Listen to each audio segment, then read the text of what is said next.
fokusi është qarku i Elbasanit. Nuk ka më ndarje pushtetesh.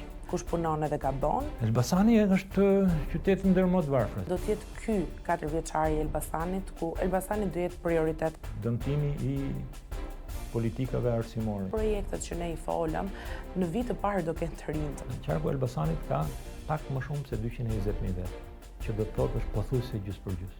Kjo në fakt është një fenomen që i ndodh vendeve në zhvillim. Në fakt është bërë një bujë shumë e madhe mediatike, mendoj goxha dhe i hiperbolizuar për këtë situatën e mafjas në Elbasan. Unë nuk do bëj asnjë më shumë për qytetarët atë që do bëja për veten dhe për vendin tim. Mirë po kur kam parë se në fakt modeli im ka frymzuar shumë prej tyre, kjo më ka bërë që të luftoj fort